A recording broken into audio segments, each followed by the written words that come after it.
big welcome back to Women Unplugged. I'm your girl, Lerato, and joining me as usual is my beloved friend, Lomile. How are you? I'm good, friend. How are you? Good, good. Looking cute, looking cute. I can say so for you too, friend. You know? As you can see, our beloved Charlotte is not here today, but we keep the show rolling. This is what we do, so we've got to be strong. Yeah. Yep. So friend, have you ever been in a nasty, nasty breakup? We're talking about case of the ex. Don't remind Sure. me. You still warned me before you brought me on this show. So I take it you have. Oh yeah. Kind of very nasty. Really? Like, what does that mean, nasty? Nasty as, somebody swings, the other one dies. What?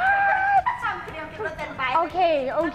We'll talk about each other's mothers. Oh wow! Look, I've had my heart broken, but it's Okay. never really been that. It was never nasty. It was Okay. never ugly and nasty. It was always a case of okay, it's an amicable agreement because the one person is not into the other person anymore, and then we just Okay. decide it's not working out. Let's leave it alone. That's not a bad breakup, man. That's an understanding. But my heart was broken. Oh, So it was bad. Oh, okay. It was bad. All right, there was probably something leading up to it, so. Absolutely. Okay. So what happened? Hey. The Yes, cheating yes. and things like that, you find out and you're like, whatever, type of thing. And now that you're in a relationship, when you bump into your ex, what happens? What's the protocol? You say hello. You say hello? Yeah, you say hello. You don't act like you don't see them? Because if you act like you don't see them, then it looks like you're still harboring something there. You're still, feeling something or feeling bad or angry or something. You're always Okay. going to move on. You're happy, you're thriving without them. Okay. Yeah. And what about the guys that actually broke your heart? So you still go say hi to them and, Well, actually, the heartbreak comes together. But anyway. Oh, you're the heartbreaker? Okay. So, Yeah. So I don't know. I just say hello and, just move on. You know, the one thing that irks me is if I decide to take a drive to the shops and I bump into an ex and I'm not looking the part, Oh. and I just feel like I didn't make an effort at all. I'm just going to the shop, and I get there, and then this guy is there looking hot with his woman. Oh man! Wait, Oh, man. Don't look at me. Look, you can't look fly all day, every day. Oh. Sometimes you just want to be, and that's okay, right? You just want to be. It's okay until you bump into your ex, then it's not okay anymore. Okay. Some lipstick, actually. Yeah. Quite cute bun and me. Okay, so when you bump into your ex, do we do hugs? Do we do mwah? Do we just keep it civil? What if this was a woman? Would you walk up to her? I would. I'm not, because no, because I'm not the problem anymore. If there's issues, if there are issues, it's between them. It is not about me anymore. I've moved on, and I'm in a different space. Okay, ma'am. Tell me this. You're walking with your husband, and his ex comes to you. Actually, comes to you guys. How do you feel about that? It's happened. It's actually happened. It's actually happened, and women being women, You're a bigger woman than me. I don't know how to manage that. Oh wow, I'm serious. Look, it does happen. And as you say, we all grow and we grow out of it and we just mature. Yeah, we have to. You can't duck and dive and... No, there's protocol. If he's with a woman, really, but there's protocol. Okay, do you remove them from your Facebook account? All these social media platforms where you guys are following each other, do we move on? As in, I'm no longer following you, don't follow me anymore. You know what's funny? Yes. They always remove me. Oh. No. But I don't take it badly. What does it mean though? I mean, I couldn't be phased when I see they post on their timeline or I don't see them. I really couldn't be phased. So clearly they're moved by seeing my post. Wow, they're having a hard time moving on. That's how good you're looking right now.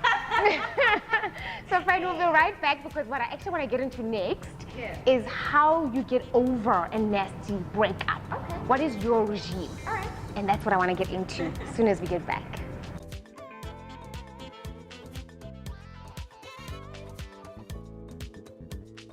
Have you ever had nasty breakups? The ones that leave you all messed up. Oh, yes. So my best friend would be wine, right? Red wine. I hear.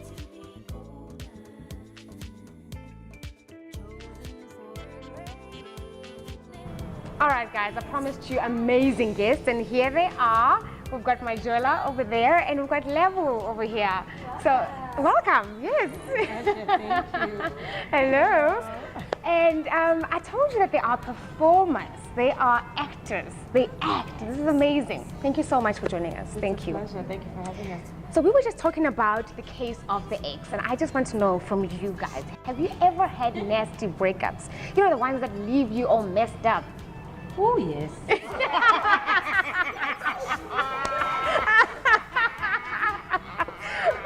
But your definition of nasty, what is that? Oh, nasty. Like trauma. Trauma, not speaking, I mean, cheating, like, and betrayal and dishonesty and lies, and then how that kind of spirals out into your friendship circle, how other people react to it. All of, yeah. Oh, For some reason, there's always like a community that gets involved. You know, Yes. so and so knew that it's yeah. Actually, just on that, if you guys knew that your friend knew about your man, being your man, the cheater, so would you want the friend to tell you? Or would you be like, you know what, keep it to yourself, I don't want rumors, or when I find out, I'll find out, but don't start something. You see, it's always tricky because when you are in a relationship, there's always emotions involved, Yes. right? So everybody who wants to get in and advise you, you see them as an enemy, an outsider in this thing you're trying to build. So first of all, your loyalties lie with this person you're building this thing with. So You want if to be the best. you want to be the best, so if somebody comes to you and says, I saw him there. First of all, you're going to say, why are you trying to break this up? Why? You don't know what you saw. You don't know what you it could be saw. anything. Yeah. We've got it, you know, we are secure, we know what we're building, we're comfortable with each other, and we try to give it excuses. So, I don't know, guys, I'm on a different fence here, I'm on a different line. Level? Please back me up here. Now I'm the girl who wants to know, and I'm the girl who also tells. Yeah. I've Oh, lost- you're the teller! Yes, if I see a man. Hey, now if I see a man and I love you, I'm gonna say, "Hori, yay, ngani." So.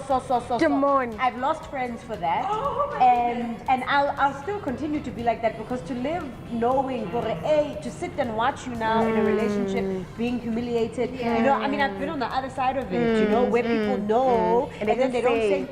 And then they wait for you to break up or they wait for the situation to explode and then, hey, who said we do? What to get money? I didn't want to say that. Now, hang on. What if it's a marriage? Yeah, Now, yeah. that is Dynamics are challenging there. And there's kids involved. there's kids involved. And there's two families involved. Yes, then they all hate you. I would still say, and I would say, my friend, the choice is yours. You know, and if you choose to stay, I won't judge you for it. It's your choice. But if you choose to stay, I'm not going to tell you again. But isn't it also interesting because then if you go to them and tell them and say you choose to stay, you choose to stay, you choose to stay, but then they will take the vows and the advice they received from Mama Badala that marriage is work, you stay, you stick it out no matter what happens, and look out for friends who come and tell you stuff. And that advice is also problematic. That all the men yeah. like that, but for some reason the older generation seem to believe that, and they say, you know what, you're actually better off if you don't know. Just turn a blind eye and fix your marriage and just move on, type of thing. And I don't like that kind of advice. Sure. Wow. So how do we get over? How did we get over that nasty relationship? I was listening to you speak in the previous segment about social media. Yes. I think there's only like one of my exes that I'm Facebook friends with. The rest of them. cut. Follow. Yes. Who I give myself out. I mean, I think it depends on how. I think it depends on how it ends. I think it depends on the character of the person also. You know, there are some exes that I'm just like, hey.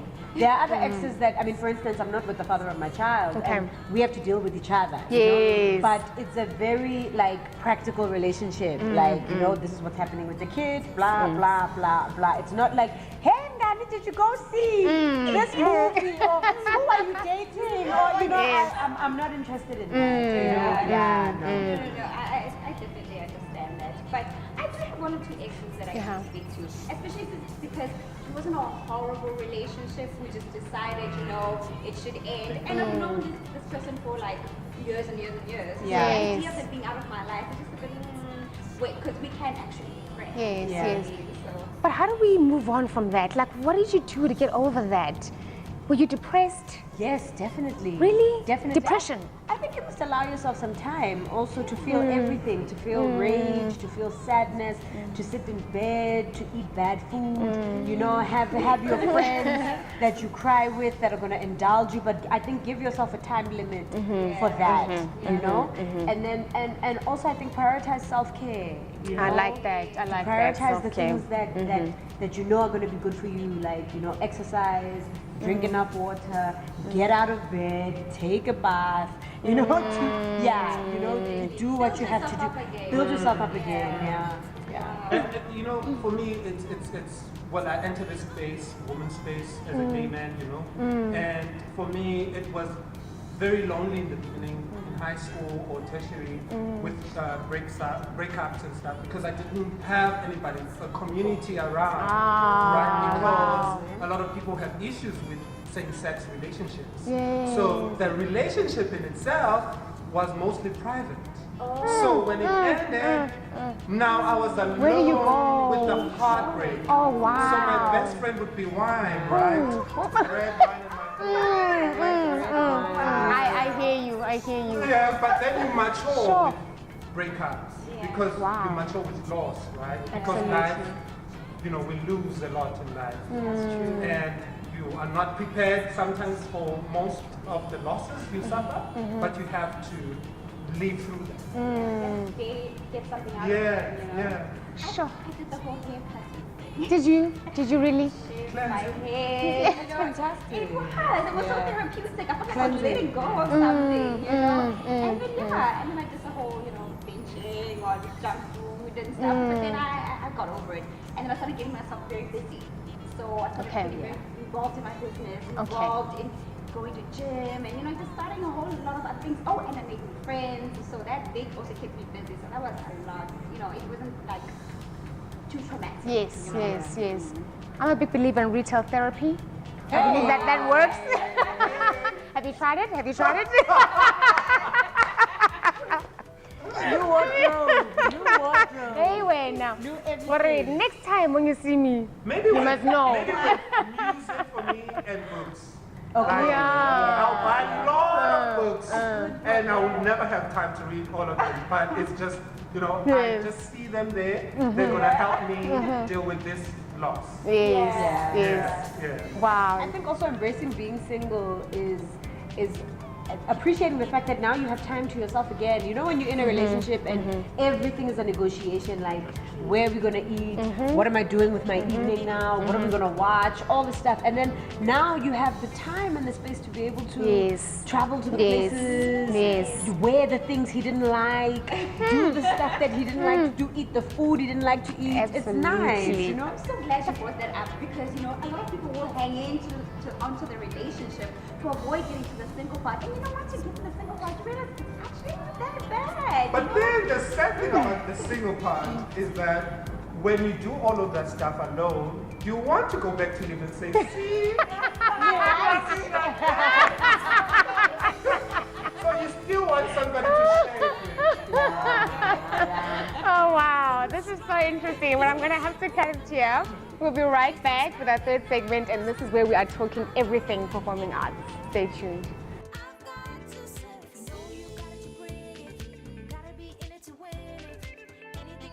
But I didn't think that I could make a life out of this. That was not an option. You said the word struggling artist, and it jabs. It jabs because nobody wishes to be a struggling artist.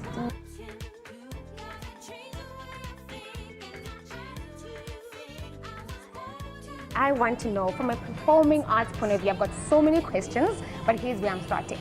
Lebo, did you know that you've always wanted to do this? Is this something that has always been a burning desire for you?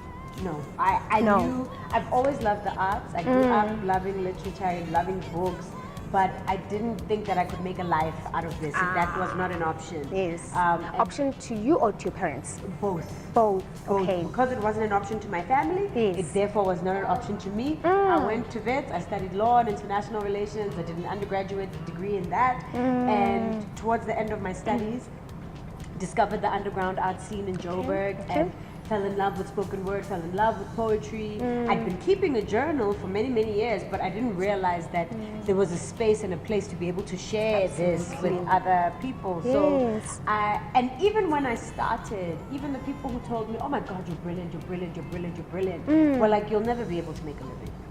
You'll never be able to make a life. You won't be able to do this. That's still the idea that most of us have. Yes. Of course. Only that only a select few make a living out of it. You know? Absolutely. Now I'm interested in the parents component because some of us are young moms, and we've got little ones that we're raising.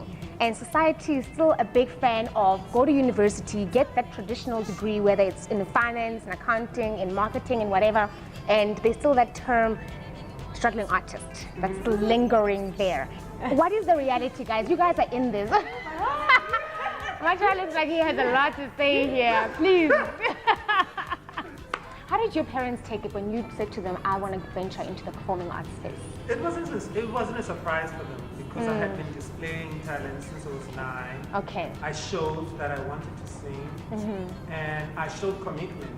I had many groups that I was participating in, you know, in the community, whether gospel or R&B, you know, or hip hop groups.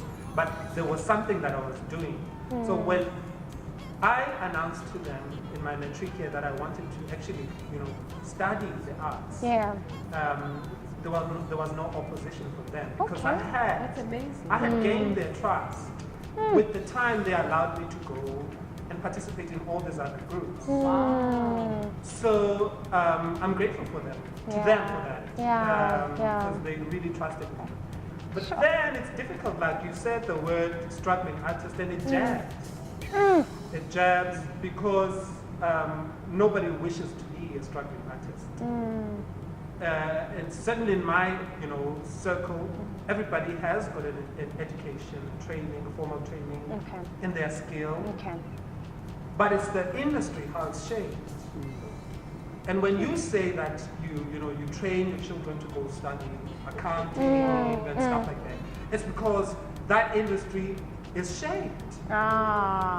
There's structures that, you know, there's foundation that is built on. And I feel all of the performing arts in Africa as a whole are a fringe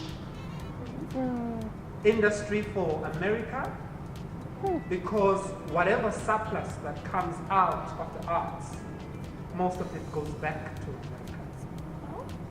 Whether it's airplay, when you switch on your radio and you hear your favorite Beyonce song, that's followed by Rihanna, that's followed by, it's going to America, all of that money. Whether it's you switch on your TV and you're like, my favorite episode of Grey's Anatomy, it's money going to America. Whether it's you're going to the market and they're staging the James Baldwin's play, it's money going into America. So in every single area you see, you know, that there's no structure that's supporting local voices to be in the mainstream, to be the mainstream themselves. It sounds like what you're saying is that those in the US, they've properly structured that industry to the point where it can be very lucrative. Because you see how artists overseas, how they live versus artists here. I mean, the industry is growing here. You know, it's getting a little bit more and more structured, but it doesn't sound like it's at the level of. I mean, some of the American artists that we worship over here, they don't even have a matric certificate. They didn't even stay that long in school. They just had a dream, and they had a mic, and they stood in front of the mic, and they said what they wanted to say, and they had a platform to go, you know, publicize what they said. And the biggest realization for me when I started particularly working in television was the fact that the majority of the people who hold power, like producers, I mean, at that stage, this is like 10, 12 years ago. So, you know, producers, directors, production company owners. Now there's more black directors and more black producers, but basically everybody who signs off a budget was not black. Everybody that you see in front of a camera was black, you know? So I immediately realized that, you know, this is quite toxic, you know? There's a whole machine that allows for particularly young black people to become visible, become famous, be fabulous. But ultimately, you don't walk out of your fame, or you don't walk away from the peak of your fame owning equity in your field, you know? And that's what keeps the kind of cycle of poverty within the arts. You know, you can be famous in South Africa, you can be a household name and be a starving artist. It means nothing. Wow. So we see in newspaper articles where they talk about a late artist who died broke. Appealing for fans to bury them. You speak to actors who do primetime television shows, people who are household names, people on primetime drama series who have to augment their incomes by doing other gigs. You know, so and there's no royalties paid forward in television. So you know, you give this intellectual property, you give this your labor, and then that's it. And it also goes. You don't own it. That other Sophie that fired everybody. Yes, that other one. That one. You know, they showed us, everybody, just how the dirty side. The dirty side that nobody has value in the industry. Yes. That it's not just the individual that doesn't have value, it's the collective. So they tried to come as a collective and they were all ousted, yes. But it was also interesting how we were fast or quick to move on. Yeah. As a people, hey, we were just, we're going to keep watching. But the industry also teaches you that very quickly, is that you come in and you, I've got all this talent, I've got a hit show, what. No, you're still replaceable.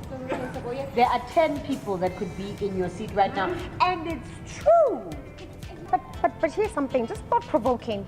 When are we going to stop starting? I don't know if that makes sense. Yes, still no. When are we going to stop starting? We're always starting. You know, we're always at the beginning stage. At what point do we then start to move and soar? That's a very interesting question. You know, it's a very interesting question, and it's multi-layered. Because then what it says, what I think about immediately when you say that question is information, right?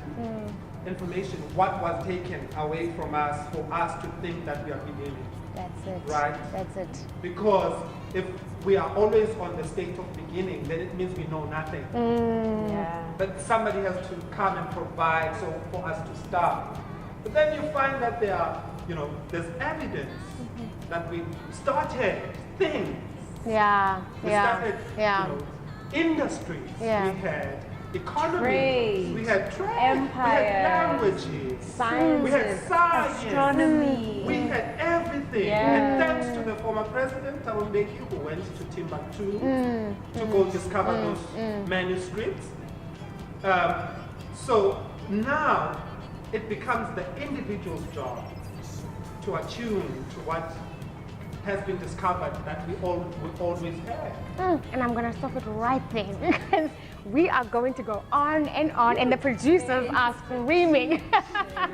Thank you so much. Please don't go anywhere because in our last segment, I keep saying last segment, our last segment, I want to hear about the show. Fabulous. I want to hear all about this amazing show that you've got coming up. Stay tuned.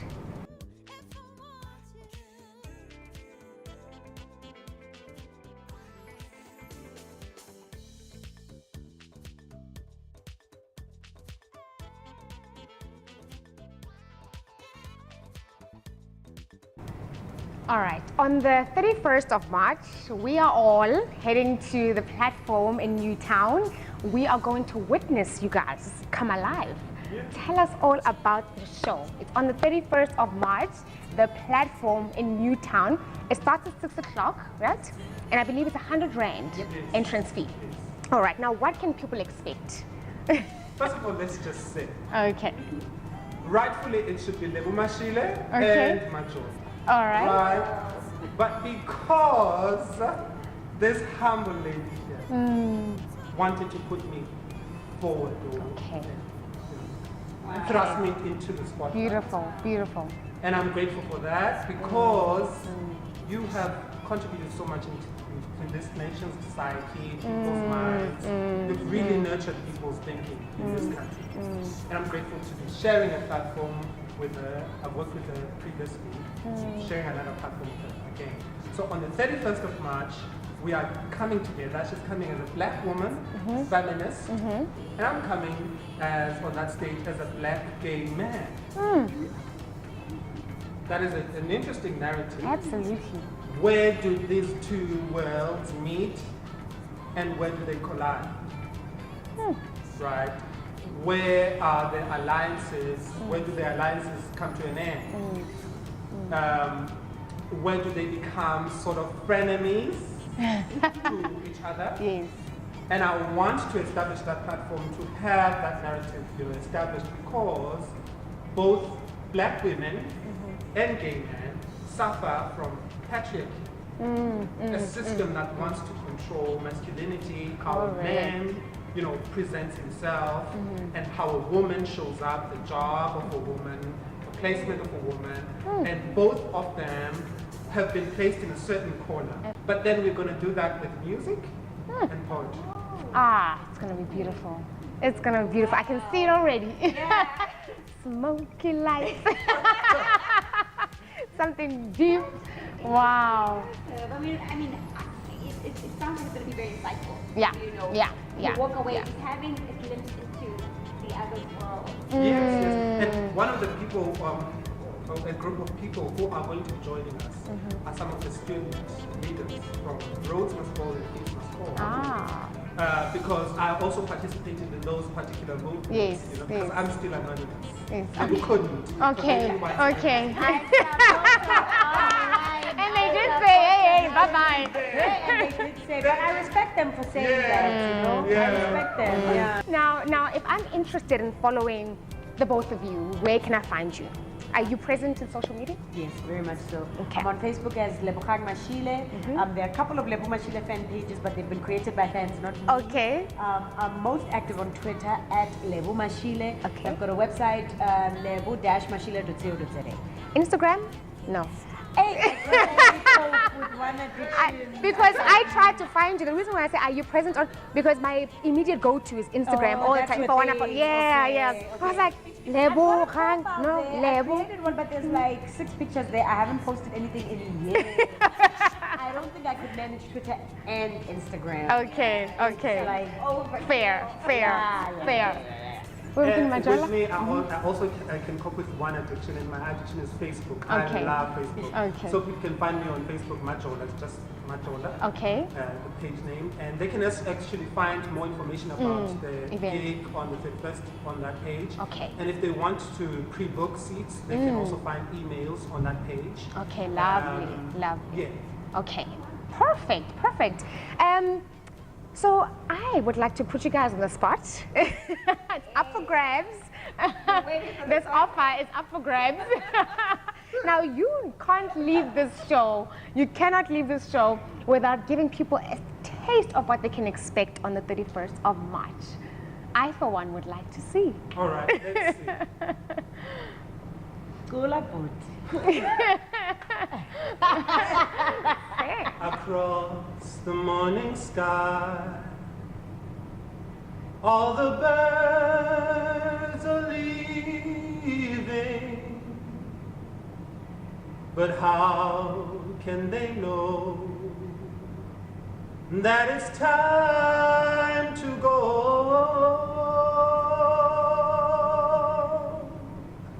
Until the winter fires